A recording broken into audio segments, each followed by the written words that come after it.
It's time to go beyond the headlines, cause I don't put in overtime just so I can headline. Okay, now it's Fox Sports, I'm live with Renee. Going hard every day, sports rapping every play. Different segments for your favorites, coming at you daily with positive vibes, yeah, we some game changers. Basketball, football, soccer, with different interviews, you never know who may pop up. Listen, only on Beyond the Headlines, this is Beyond the Headlines.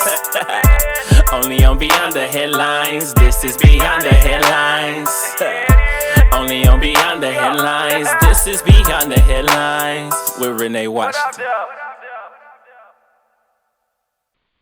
In Week 7 of NFL action, we've seen trades, injuries, and a lot of excitement going on around the league. So to join me on Beyond the Headlines with Renee Washington this week to get into all of that and more, we've got Jeff Risdon, editor of the Lions Wire and Browns Wire on USA Today. Jeff, welcome to the show. Hey, thanks for having me on, Renee. I appreciate it. No problem at all. There's a lot that really happened this past week, so I'm excited to dive right into it. Starting with the news that broke Tuesday morning that Falcons wide receiver Mohamed Sanu is involved in a trade for a second-round draft pick to the New England Patriots.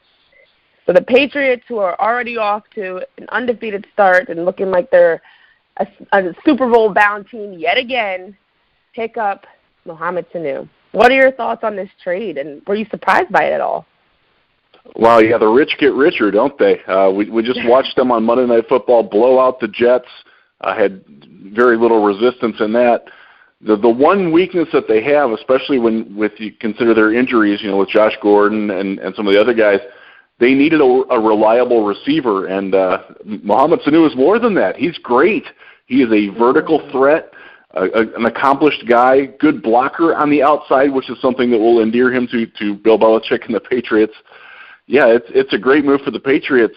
As for the Falcons, it kind of says that they're in sell mode, and what else can you get from them? They have one win this year. Their defense is absolutely dreadful. Doesn't look like they've ever recovered from losing to the Patriots in the Super Bowl a couple of years ago, and it's a tale of two ships passing in the night there. And if you're on the Patriots, it's great to be on that ship. If you're on the Falcons, it's probably time to jump off.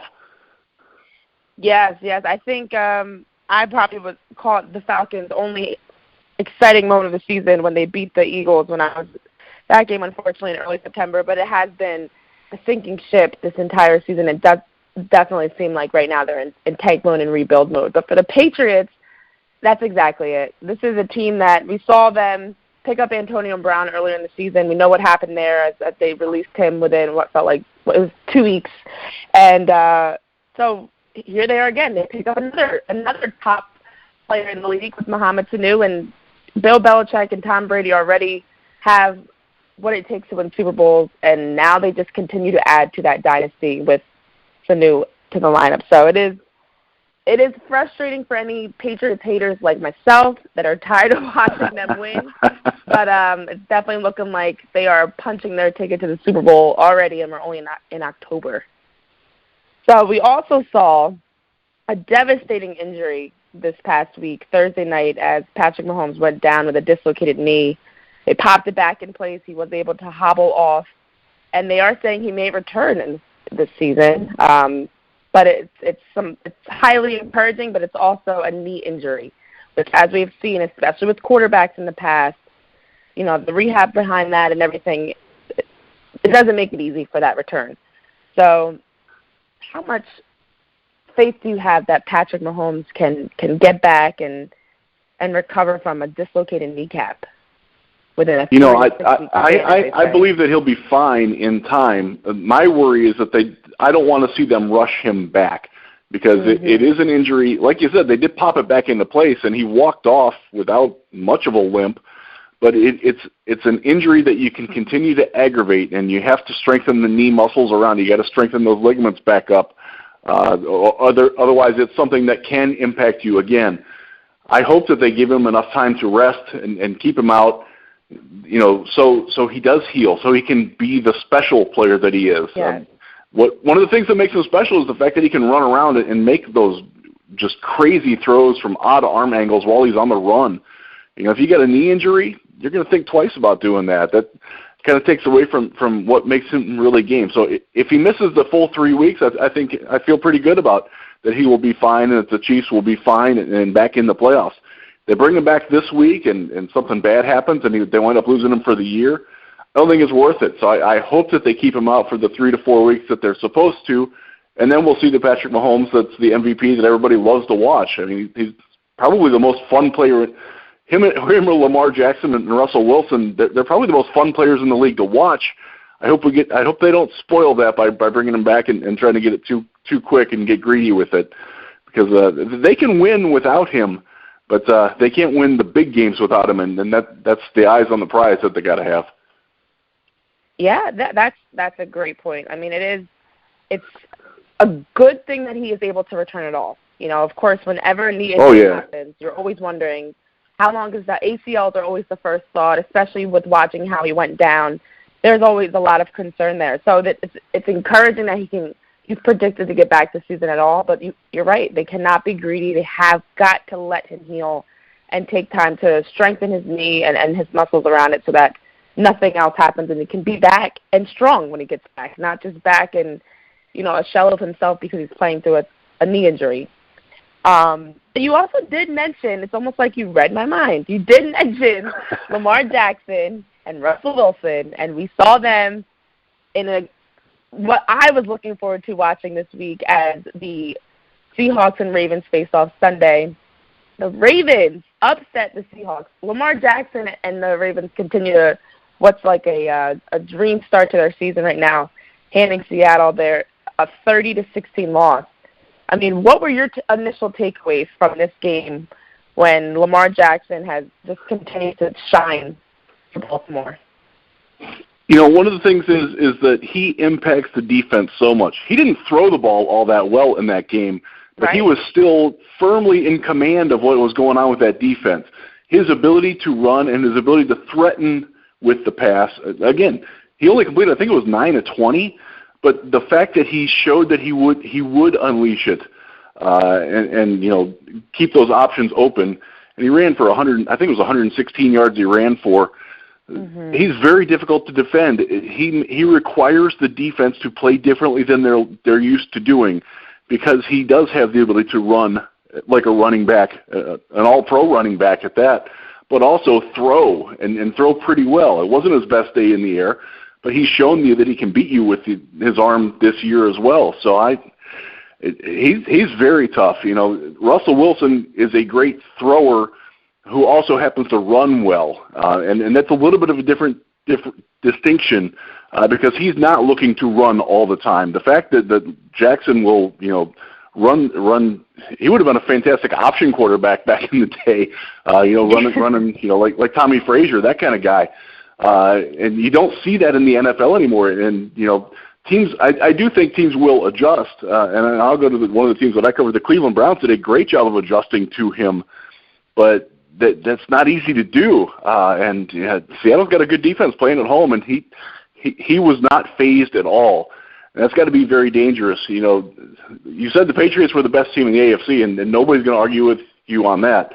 But the Ravens at 5-2, they're with Lamar Jackson playing the way he is, and interjecting himself into the MVP conversation. I think we kind of have a good idea of who the number 2 team is right now too. And you don't want to play Baltimore because their defense is just good enough. Their special teams are fantastic. They're a well-coached team, and when you got a guy like Lamar at the controls, look out, man.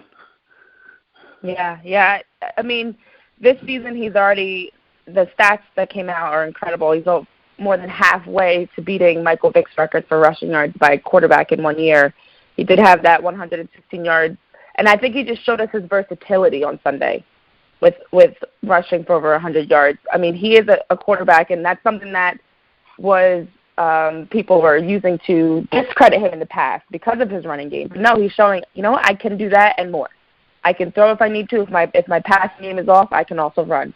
And so I think you're absolutely right. I mean, he's a young quarterback. We're watching him grow in front of our own eyes and how he's blossoming into being one of the best, and carrying the Ravens to be one of the best teams in the AFC this season, as you mentioned. So it's exciting to watch, and I think for Baltimore fans, it's that moment where it's like, finally, finally we have Yeah. football to watch again, you know? Yeah, after all those years with Joe Flacco being like a statue back there, it's completely different. And if you're a Ravens fan, it's got to be pretty good. I mean, Flacco did win, but he wasn't all that much fun to watch. And Lamar, win or lose, at least you're going to have a good time watching it. Yeah, that's half the battle right there. You want to enjoy watching your team win or lose. But we do have some quarterbacks, aside from Lamar Jackson, aside from Tom Brady, that really had a big weekend. And Kirk Cousins being one of them, the Vikings with a big win this weekend. He actually had 11 touchdowns and only thrown for one interception, passed for over nearly 1,400 yards in the last 5 weeks. Aaron Rodgers had a breakout game, 6 touchdowns, a much-needed Aaron Rodgers-esque performance in their win over the Raiders. 6 touchdowns, 5 passing, 1 rushing. So it was a quarterback weekend on the good side, and unfortunately for Patrick Mahomes on the bad side.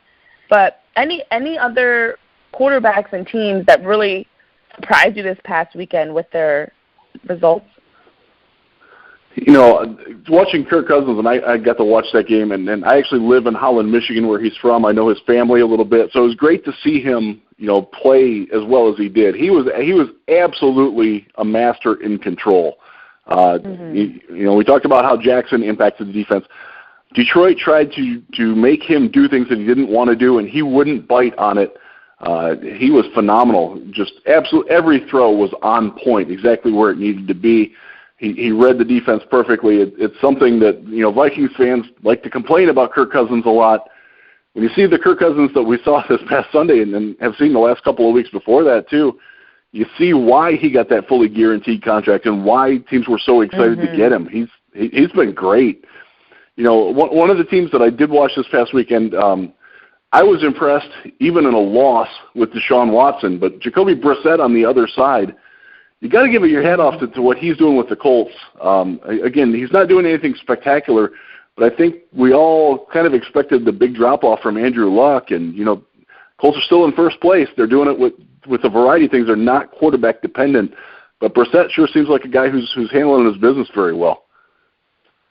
Yeah, that's a good point. I think that, you know, a lot of people, as you mentioned, once we heard Andrew Luck was retiring, just kind of immediately wrote the Colts off, and they're right there at 4-2. They're a team that's showing, you know what, we don't need Andrew Luck to still be able to win games. And a win over the Texans and Deshaun Watson, who's also been at times looking more like a running back. He's been great. He's been amazing. And just doing he's an amazing quarterback too. I mean, that's a huge win. You talk about the Detroit Lions, who are now at 2-3-1, dropping a loss to the Vikings. You know, do you think that they're going to exceed any expectations? There really are none for them going into this season. But do you think they're going to be able to exceed the expectations of no expectations and be able to be at least a competitive team moving forward to continue to get more wins? I mean, what are your they're a tough team to peg. I get you. And one of the things that they do, they have enough talent that they're too good to be bad, but they're not good enough to be good, is the way that I've described it. And I think that sums it up, really. You know, they have Matthew Stafford, who's playing. He's having the best year of his career, and the Lions fans who love to blame him for all that's wrong with the team are kind of like, ooh, what do we do now? Because he's been great.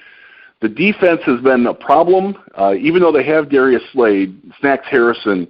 You know, they have good players, but for whatever reason, they just don't seem to have enough impact on the game. If they don't get a pass rush working soon, they're going to have a trouble beating any quarterback who's capable of standing in and throwing against them. You saw Kirk Cousins do it. They did a great job against Mahomes, ironically enough, but they just don't have anybody on the defense that's impacting the opposing offense right now. So they're going to be tough to beat. They're not going to get blown out very often. They play the Giants this weekend, and I actually think that the Lions will probably win by 3 touchdowns just because I think they match up very well against what they try to do. But they're not a team that, you know, as I predicted going into the year, and I am a lifelong Detroit Lions fan, I said that they would be the best last-place team, and they've done nothing to move me one way or the other. I think they're going to be in last place in the NFC North, but they're going to win 6, maybe even 7 games. Go 7-8-1, 6-9-1, something like that. It's respectable, but they're just not quite there. The margin for error for what they try to do week to week is really small, and if they don't get breaks from the officials, from the bounce of the ball, they just don't have that kind of margin of error to survive, not getting those. And they certainly didn't get against Green Bay. Everybody saw that on Monday Night Football. That was a win that turned into a loss because of officiating decisions. A lot of other teams have the ability to overcome that. The Lions don't, and that's the frustrating part about being in Detroit right now. Yeah, I think you make a good point. I mean, you don't really know what to expect. They're the team that if you look at their start to the season, every game is close, win or lose. With 3 points win, 4-point loss to the Chiefs, 3 points over the Eagles, that's my team. We won't even get into them this week because they're just a mess right now. Yeah, you probably don't want to talk too much about the Eagles. That was nobody a rough wants to hear about them. No. Especially not after the mess we saw against the Cowboys. A 1-point loss to the Packers. They're right there. It's just that they're that team that's going to be around, just competing, making a good game of it, but you don't really expect too much in terms of wins or losses.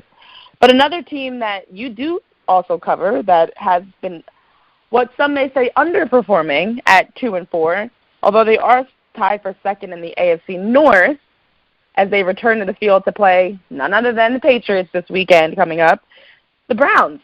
I mean, what's your takeaway from their start to the season? Some predicted them to come in and just run right through the league.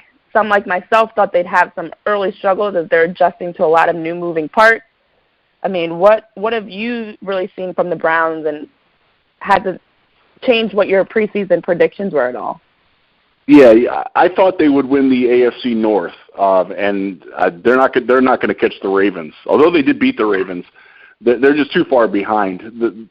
My biggest disappointment has actually been their defense. I thought that with Myles Garrett up front, with the additions that they made, getting Olivier Vernon, having Denzel Ward come back at cornerback, adding Greedy Williams, I thought their defense was going to be top-notch, and it hasn't been there yet. They're one of the worst run defenses in the league. They allow over 5 yards per carry. They don't get off the field on third down. These are frustrating things. Myles Garrett's been phenomenal. The rest of the defense around him has not stepped up to the level that they need to be. I expected some offensive issues. Baker Mayfield is only in his second year. You figured that teams would get some tape on him and figure out what to do, even with adding Odell Beckham. Right now, Mayfield is the biggest problem with the offense right now. Mayfield and the offensive line. He's getting scared because his offensive line isn't good, and I don't blame him for running around. But he's running around even when he doesn't need to, and that's been a problem. I hope that we get back to seeing the Baker Mayfield who set the NFL rookie record for touchdowns a year ago, a guy who was confident, who played with swagger, who was very exciting to watch, and the leader of the team. He's still the leader, but right now he's just not playing well.